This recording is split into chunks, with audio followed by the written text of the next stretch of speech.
Hey, hi everyone. This is Sadesh and this is Shlok, and today we are presenting you our web application, which is DotGraph.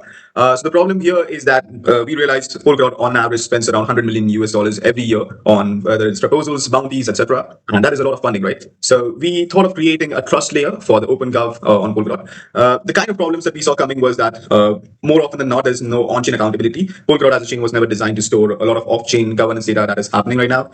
So that's one thing. The second one was manipulation of the proposals itself. If proposals see their proposal fading, or more often than not, they change the title of the proposal or the amount so that their reputation is saved. The third one is fragmented reporting. A lot of proposals that are created give out the guarantee that they will complete the proposals in different milestones, but there's no avenue to kind of upload the milestone completion or reports on the milestone on through the OpenGov application on chain. And that is why all the reports are in the form of fragmented posts on social media or maybe Medium articles, etc. To link those articles or those reports to the proposal, that is one of the most important job that our web application does. And the fourth one is, of course, a tipping system. More often than not, people usually do voluntary work and then have to request money through treasury proposals, which is very inefficient and cumbersome, and also uses a lot of good time for the voters of the OpenGov. So yeah, right now my friend Shilok will now explain you the architecture.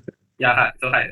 So I'll basically explain you all the architecture, how exactly we tackle this problem. So we have a three-layer architecture. So firstly, we have a layer one agent layer, and then the second is knowledge layer, and third is trust layer. So what we do is like we have created a data pipeline which fetches all the proposals listed on the OpenGov, and then we create a dashboard for that. And when users can submit their reports to our application, and there is a on-chain verification, AI verification happening in between, which verifies whether the data is actually correct or not. And then we do backend orchestration. So in backend orchestration, what we do is like we basically track everything, and we basically post all the data to the DKG. We create different knowledge assets for that, and then we publish the data on chain to the origin trail DKG node. So yeah, that's all. And then we have a trust layer. So what we do is like we have a wallet stake to submit contract, which where we sometimes user wants to stake to mention the credibility of the report, so he can stake the funds. Then we have a reward contract which rewards the proposal submitters or the reward submitters. Also, we have a consumer consumer focused application where we submit the premium data to user when they only make the X402 payments. So yeah, that's the architecture for you. And let's go on to the website. So this is our website where you can see what we do, what exactly our application does. So apart from that, we can go to the proposals where we can see all the list of proposals that we are fetching via our data pipeline. So currently there are total 1767 proposals, 7 are published to DKG, and this is the metric. So for now, let's submit something like this one to the DKG. I'll publish this to DKG. So you can see this is publishing. In the backend logs, I can show you what exactly is happening. So this is like verified. The agent layer has verified everything, the schema and JSON format, and it's now publishing to the DKG node. So you can also see what was the exact proposal level of it here, access on Polkadot. Till then, this is the ask monetary value which this proposal has asked. If you're wondering where the JSON LD format for this proposal is getting generated, we are generating it on the backend ourselves because all the proposal data is fixed in a template, right? So the user, so the user need not create a JSON LD for a proposal, or even us. We don't need to create it itself because there's already a template in the backend that does the majority of the work for us. So you can see as it published successfully, it has been published to the DKG node. The knowledge that it has been published, you can see this is the UL which we got. We can just copy it, and I hope the origin trail explorer works now. Let's search for this UL. I see this is the issue. Maybe later on maybe Siddhesh can show this to you. Keep a note of this so that he can later on open and show it to you.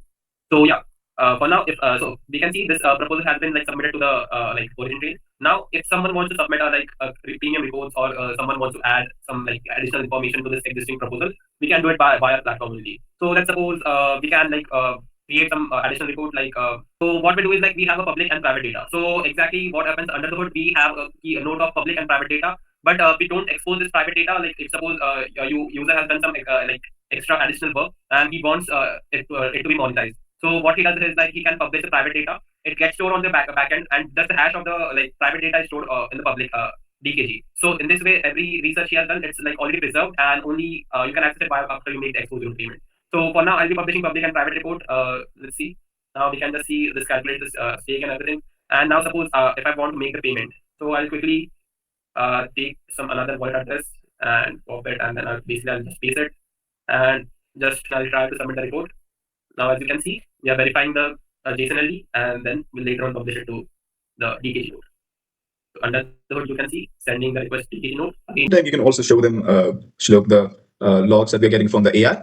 Because in this case, I think the user is submitting the JSON-LD, right? So there are chances that the JSON-LD format is incorrect or it is not related to the proposal that is actually being sent, right? So we have added an API layer that makes a call to ChatGPT, where ChatGPT verifies whether this is actually a good information and not something rubbish. So yeah, true. So you can see this is the area. So what the model has verified. So it verifies everything like JSON-LD, then it verifies confidence. It checks for like if this is propose the same proposal that we have created, and it includes the UL of the previous node, which you can see I have like given note of.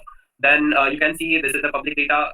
This is the hash of the private data that is stored on the public data, which I already mentioned. You can see this. This is the JSON-LD which is being published to the DKG node, and you can see it already includes the hash of this. So in this way, the premium research done by the user is always preserved. So the asset is also published successfully. Now, see, you can see additional report for this proposal. Now the price for this is 10 USDC. So once I like do the payment and everything confirms, you can see this is the my account currently connected account, and this is going to pay the amount to the user. So yeah, let's wait for the confirmation.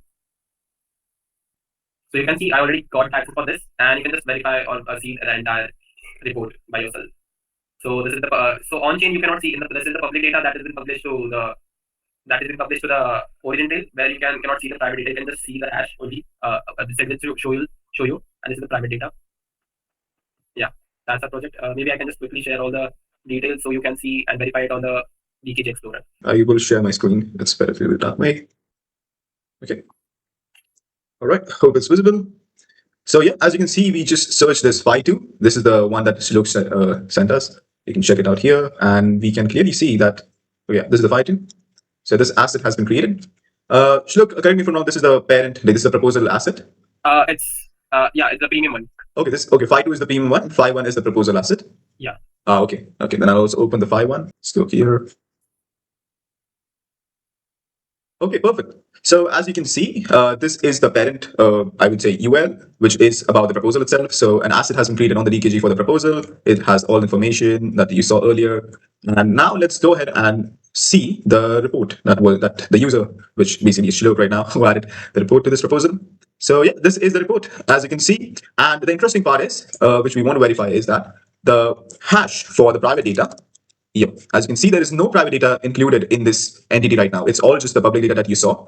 But a hash of the private data has been added to this, so that we maintain a link between the public and the private data. And once the user or anyone who wants to see the private data wants it, they can send a request to us, and then we can get started. We can process that request because the data is stored on our backend.